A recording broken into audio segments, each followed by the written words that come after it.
എല്ലാവർക്കും നമസ്കാരം. മേക്ക് സ്റ്റുഡിയോയിലേക്ക് സ്വാഗതം. വീരോചിതം വിൽ ജാക്സ്. അപ്പോൾ RCB അങ്ങനെ സീസണിലെ തുടർച്ചയായ രണ്ടാം വിജയം പോയിന്റ് ടേബിളിൽ രേഖപ്പെടുത്തിയിട്ടുണ്ട്. ഗുജറാത്ത് ടൈറ്റൻസിനെതിരെ 9 വിക്കറ്റിൻ്റെ വിജയമാണ് നിലവിൽ RCB ഇപ്പോൾ നേടിയെടുത്തിട്ടുള്ളത്. നമുക്കറിയാം, ഈവനിംഗ് മാച്ചിൽ സൂപ്പർ സൺഡേ ക്ലാഷിൽ ഗുജറാത്ത് ഉയർത്തിയ 200 എന്നൊരു വമ്പൻ ടാർഗറ്റ് 16-ാം ഓവറിൽ 4 ഓവറുകൾ ശേഷിക്കെ, അതായത് 24 പന്തുകൾ ബാക്കി നിൽക്കെ 9 വിക്കറ്റിനായിരുന്നു RCB ചേസ് ചെയ്ത് ജയിച്ചത്.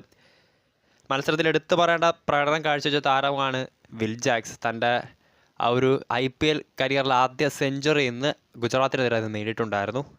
41 പന്തിൽ നിന്നാണ് അദ്ദേഹം സെഞ്ചുറി നേടിയിട്ടുള്ളത്. ഒപ്പം രണ്ടാം വിക്കറ്റിൽ വിരാട് കോഹ്ലിയോടൊപ്പം 54 പന്തിൽ 166 എന്നൊരു മികച്ച പാർട്ട്ണർഷിപ്പ് ഉണ്ടാക്കാനും അദ്ദേഹത്തിന് സാധിച്ചിട്ടുണ്ട്. IPL ചരിത്രത്തിൽ രണ്ടാം തവണയാണ് RCB 200-ന് മുകളിൽ ഒരു ടോട്ടൽ ചേസ് ചെയ്ത് ജയിക്കുന്നത്. വിൽ ജാക്സിൻ്റെ ബാറ്റിങ്ങിലേക്ക് വരുവാണെങ്കിൽ നമുക്കറിയാം, ശരിക്കും അദ്ദേഹം ആ ഒരു സെഞ്ചുറി ഒക്കെ നേടിയപ്പോൾ കോഹ്ലിയുടെ നോൺ സ്ട്രൈക്കർ റേറ്റിൽ നിന്ന് കോഹ്ലിയുടെ ആ ഒരു സെലിബ്രേഷൻ കണ്ടാൽ തന്നെ അറിയാം എത്രത്തോളം ഇമ്പോർട്ടൻ്റ് ആയിരുന്നു ആ ഒരു സെഞ്ചുറി, ആ ഒരു ഇന്നിങ്സ്. അത്ര മികച്ച ആരാധകരിൽ പോലും വളരെ ത്രസിപ്പിക്കുന്ന ഒരു ഇന്നിങ്സ് തന്നെയായിരുന്നു വിൽ ജാക്സ് തൻ്റെ IPL കരിയറിലെ ആദ്യ സെഞ്ചുറി വളരെ ക്ലാസിക്കായിട്ട് തന്നെ ഗുജറാത്തിനെതിരെ നേടിയെടുത്തത്.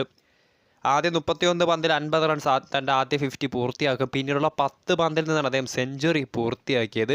ആദ്യം 31 പന്തിൽ 50 റൺസ് അടിക്കും. പിന്നീടുള്ള 10 പന്തുകൾ തുടർച്ചയായി സിക്സുകൾ ബൗണ്ടറികൾ പറത്തിയായിരുന്നു അദ്ദേഹം തൻ്റെ IPL കരിയറിൽ ആദ്യ സെഞ്ചുറി ഭംഗിയാക്കി മാറ്റിയത്. 5 4-ഉം 10 6-ഉം ഉൾപ്പെടെ അലങ്കരിച്ച ഒരു ഇന്നിങ്സ് തന്നെയായിരുന്നു വിൽ ജാക്സ് അഹമ്മദാബാദിൽ നരേന്ദ്രമോദി സ്റ്റേഡിയത്തിൽ കാഴ്ചവെച്ചത്. ഒപ്പം വിരാട് കോഹ്ലിയുടെ ഇന്നിങ്സും എടുത്തു പറയേണ്ട പ്രകടനം 54-ാമത്തെ IPL 50 ആണ് അദ്ദേഹം ഇന്ന് ഗുജറാത്തിനെതിരെ കുറിച്ചിട്ടുള്ളത്. 6 4-ഉം 3 6-ഉം ഉൾപ്പെടെ 44 പന്തിൽ നിന്നാണ് 70 റൺസ് അദ്ദേഹം നേടിയിട്ടുള്ളത്. പിരിയാത്ത രണ്ടാം വിക്കറ്റ് കൂട്ടുകെട്ടാണ് RCB സീസണിലെ 3-ാം വിജയത്തിലേക്ക് നയിച്ചിട്ടുള്ളത്. അങ്ങനെ പ്ലേ ഓഫ് പ്രതീക്ഷകൾ അസ്തമിക്കാറായ ഒരു പൊസിഷനിൽ നിന്നാണ് RCB ഇപ്പോഴത്തെ തുടർച്ചയായ 2 മത്സരങ്ങൾ വിജയിച്ചുകൊണ്ട് ഒരു പുതിയ ഉണർവിലേക്ക് എത്തിയിട്ടുള്ളത്. സോ ഇനിയുള്ള മത്സരങ്ങളും വിജയിക്കുകയാണെങ്കിൽ RCBയെ സംബന്ധിച്ച് പ്ലേ ഓഫ് പ്രതീക്ഷകൾ ഇപ്പോഴും അസ്തമിച്ചിട്ടില്ല. നിലവിൽ അവർക്ക് ഇനിയും സാധ്യതകളുണ്ട്. തുടർച്ചയായ മത്സരങ്ങൾ വിജയിച്ചാൽ RCBയെ സംബന്ധിച്ച് ഒരു വമ്പൻ രക്ഷാദൗത്യം തന്നെ കാഴ്ചവെക്കാം. വീഡിയോ ഇഷ്ടപ്പെട്ടാൽ ലൈക്ക് ചെയ്യുക, ഷെയർ ചെയ്യുക. കൂടുതൽ വാർത്തകൾക്കായി മേക്ക് സ്റ്റുഡിയോ എന്ന ചാനൽ സബ്സ്ക്രൈബ് ചെയ്യുക.